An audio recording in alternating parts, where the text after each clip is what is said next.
Hello, આપણો આજનો topic છે લાહોર અધિવેશન. ઇન્ડિયન હિસ્ટ્રીમાં આપણે જઈએ છીએ આધુનિક ભારત તરફ, ત્યારે આપણને દિલ્હી મેનિફેસ્ટો પછી આપણને કોઈ ટોપિક જોવા મળે છે, એ છે લાહોર અધિવેશન. દિલ્હી મેનિફેસ્ટોમાં આપણે જે ડોમિનિયન સ્ટેટસની વાત પર અડગ રહ્યા હતા કે દિલ્હી મેનિફેસ્ટોની અંદર આપણે ઇરવિનને એમ કહેવા માંગતા હતા કે ભાઈ તમે આમનો અમલ કરો, ઓકે, સુધારા નહીં માત્ર અમલીકરણ બી કરો. તો એ વાટાઘાટોમાં ઇનકાર કરવામાં આવે છે અને પછી જે હિસ્ટ્રી આગળ વધે છે લાહોર અધિવેશન તરફ વધે છે અને ભારતનો ઐતિહાસિક મૂળ છે 1929ની સાલ છે. આના પછી આવશે દાંડી માર્ચ 1930, સવિનય કાનૂન ભંગની લડત, આ બધું આના પછીનો સમય છે. તો લાહોર અધિવેશન 1929 પૂર્ણ સ્વરાજ્યની ઘોષણા. તો પછી આપણે નક્કી કરી લીધું કે લાહોર અધિવેશનમાં આપણે હવે પૂર્ણ સ્વરાજની વાત કરીશું. હવે ડોમિનિયન સ્ટેટસથી બી આગળ પૂર્ણ સ્વરાજની વાત કરીશું. લાહોર અધિવેશનનો કન્સેપ્ટ છે 1929ની વાત છે, પૂર્ણ સ્વરાજની ઘોષણા છે અને અહીંથી હિસ્ટ્રી થોડી વળાંક લે છે. ઓકે, તો આપણો આજનો ટોપિક છે લાહોર અધિવેશન 1929. ઓકે, સ્ટડી કરીએ. ધ્યાનથી બનેલા રહેજો, ઇઝી હોય છે. ઘણીવાર કડીઓથી કડીઓ મળવા માટે કેટલાક ટોપિક્સ લેવા પડતા હોય છે. હિસ્ટ્રી આ રીતે જ કનેક્ટ થતી હોય છે.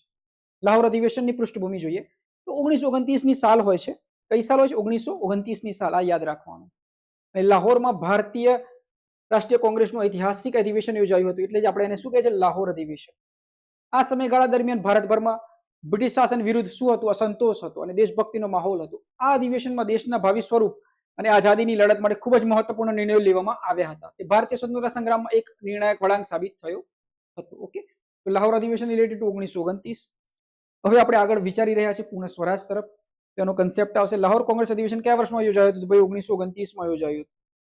ઐતિહાસિક કોંગ્રેસ અધિવેશન કયા શહેરમાં આયોજિત હતું? ભાઈ લાહોરમાં આયોજિત હતું. તો લાહોર અધિવેશન લાહોર. નેક્સ્ટ, જવાહરલાલ નહેરુ નેતૃત્વ અને પૂર્ણ સ્વરાજ. અહીં આપણે નેતૃત્વ કરે છે જવાહરલાલ નહેરુ.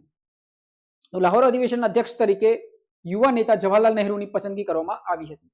આ અધિવેશનમાં પ્રથમ વખત બ્રિટિશરો પાસેથી પૂર્ણ સ્વરાજ એટલે કે સંપૂર્ણ સ્વતંત્રતાની માંગણી કરતો ઠરાવ પસાર કરવામાં આવ્યો હતો.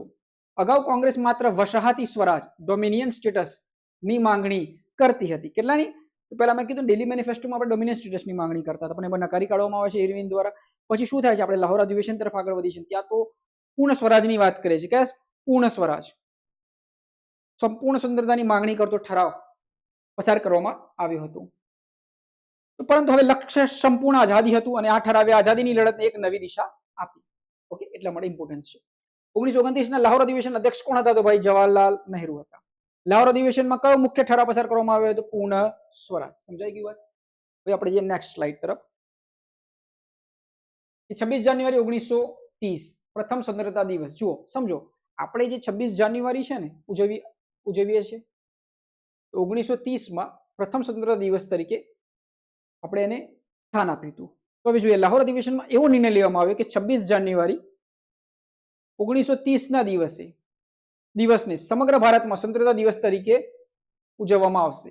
લાહોર અધિવેશનમાં એવું કહેવામાં આવ્યું 26 જાન્યુઆરી 1930ના દિવસને સમગ્ર ભારતમાં સ્વતંત્રતા દિવસ તરીકે ઉજવવામાં આવશે. આ દિવસે હજારો લોકોએ દેશની આઝાદી માટે લડત ચાલુ રાખવાના શપથ લીધા હતા. જો ભાઈ સાલવારી કઈ છે? 1930.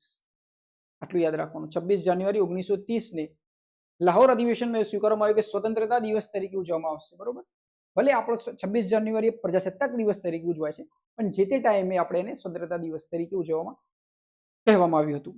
તો આ દિવસ હજારો લોકોએ દેશની આઝાદી માટે લડત ચાલુ રાખી અને એના શપથ લીધા હતા. આ ઐતિહાસિક તારીખનું મહત્વ જાળવી રાખવા માટે જ 1950માં આ દિવસે ભારતનું બંધારણ અમલમાં મૂકવામાં આવ્યું હતું. એટલા માટે આપણે છે ને કહીએ છીએ કે ભારતનું બંધારણ અમલમાં ક્યારે આવ્યું? તો 26 જાન્યુઆરી 1950.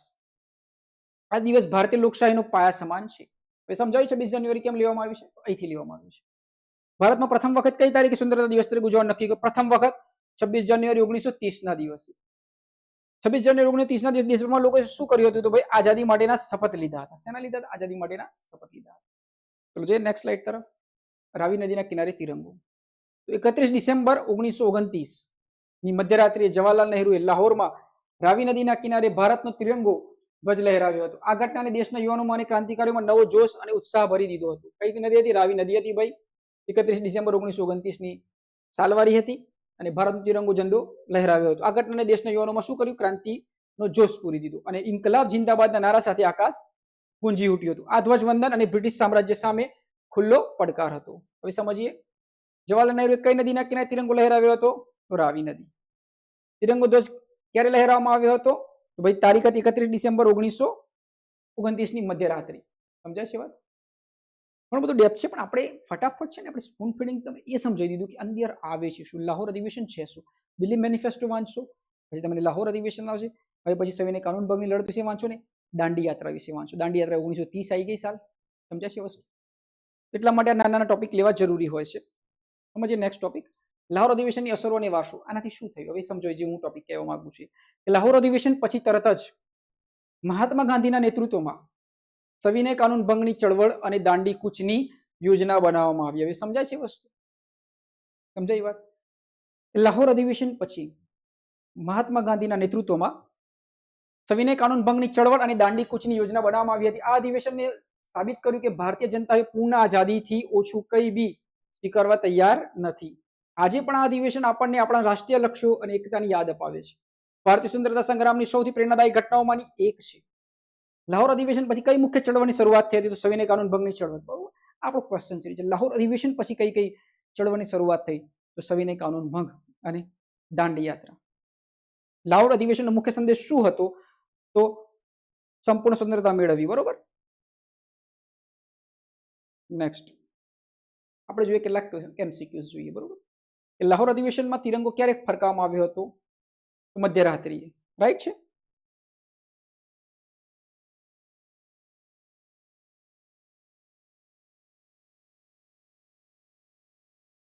ક્યારે ફટકાવવામાં આવ્યો હતો? મધ્યરાત્રિએ. રાઈટ. નેક્સ્ટ, લાહોર અધિવેશન પછી કઈ મોટી લડત શરૂ કરવાની સત્તા ગાંધીજીને આપવામાં આવી હતી? કઈ છે? આમ ઓપ્શન જોઈ લેવાનો. સવિનય કાનૂન ભંગ, સ્વદેશી આંદોલન, ખેડા સત્યાગ્રહ કે બારડોલી સત્યાગ્રહ. તો જવાબ છે સવિનય કાનૂન ભંગની લડત. લાહોર અધિવેશનમાં કયા નેતાએ યુવા પેઢીનું નેતૃત્વ કર્યું હતું? તો ભાઈ કયા હતા? જવાહરલાલ નહેરુએ. નેક્સ્ટ, 1929 ના લાહોર અધિવેશનમાં કોંગ્રેસે કયા દરજ્જાની માંગ છોડી દીધી હતી? તો કઈ ડોમિનન્ટ સ્ટેટસની માંગ છોડી દીધી હતી? યાદ છે? પૂર્ણ સ્વરાજ તરફ પડી ગયા હતા આપણે. લાહોર શહેર અત્યારે કયા દેશમાં આવેલું છે? આ તો આપણને આવડતું હોવું જોઈએ. લાહોર તો પાકિસ્તાન. નેક્સ્ટ, લાહોર અધિવેશનમાં કયા સૂત્રોચ્ચાર કરવામાં આવ્યા હતા? તો ઇન્કલાબ જિંદાબાદ. જો પ્રશ્નો કેવી રીતે પૂછાઈ શકે એની વાત છે. બરોબર, આ તો બધું ડેપ્થ પર છે. હું તો તમને પ્રાઇમા બેઝ પર શીખવાડી શકું છું કે તમે આ રીતે સ્ટડી કરી શકો છો ને આની અંદર આવું આવે છે. ડેપ્થ તો ઘણું બધું હોય છે. ઓકે, સમજાય છે ને વસ્તુ? આ તમે પાછા માંડો, પોતાની અંદર જે ફૂલફિલ કરવું છે કરી લેજો. ઓકે. 26 જાન્યુઆરીને કયા મહત્વના કારણે ભારતનું બંધારણ તે દિવસે અમલમાં મૂકવામાં આવ્યું?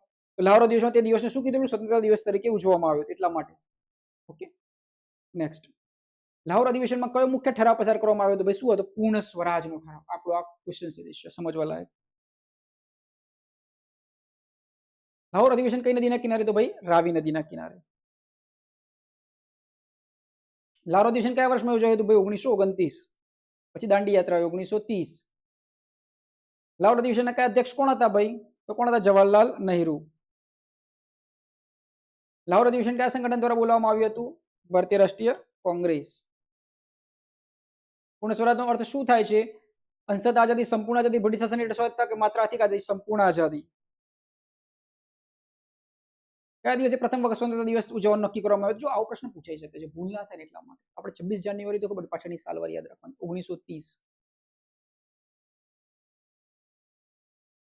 31 ડિસેમ્બર 1930 ની મધ્યરાત્રિએ કોણે તિરંગો લહેરાવ્યો હતો? જવાહરલાલ નહેરુએ રાવી નદીના કિનારે તિરંગો લહેરાવ્યો. મધ્યરાત્રિ હતી. Okay, done. તો આ હતા આપણા લાહોર અધિવેશનની કેટલીક ઝલક, લાહોર અધિવેશનનો કેટલો કન્સેપ્ટ.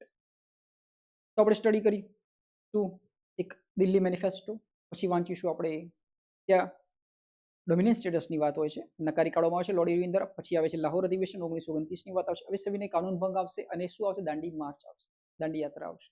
તો જો આ રીતે તમે કનેક્ટ કરીને વાંચી શકો છો. ઓકે, શું પૂછાશે એ તો પેપર સેટરને ખબર હોય છે, પરંતુ જો તમે સમજવા માટે આ સમજતા હોય અથવા તમે એક્ઝામ ઓરિએન્ટેશન સમજતા હોય, તમે તમારી રીતે જે તમને ગેપ દેખાતી હોય એને ફૂલફિલ કરી શકો છો. અલગ અલગ બુક, અલગ અલગ રિસર્ચ ઓનલાઈન જઈને તમે એને ડિકોડ કરી શકો છો. પોતાની અંદર એક્ઝામને કેવી રીતે સોલ્વ આઉટ કરવા ક્વેશ્ચન સિરીઝ એને સમજી શકો છો. જેવી જેવી તમારી એક્ઝામો છે એવા ડેપ્થ હોય છે. Okay, understand? તો ગભરાવાની જરૂર નથી. હિસ્ટ્રી છે ને સમજી શકાય છે, પણ બસ ખાલી તમને કન્સેપ્ટ સમજાવજો, એની ફ્રેમ સમજાવવી જોઈએ, એની સાંકળથી સાંકળ સમજાવવી જોઈએ. ઓકે, હવે ઇન્ટરેસ્ટિંગ વિડીયો આપણે લાવતા રહીશું. તમે જોતા રહેજો. સમજાવટને લાઈક કરજો, સબસ્ક્રાઇબ કરજો. અને પોતાની જાતને ચાહતા રહેજો.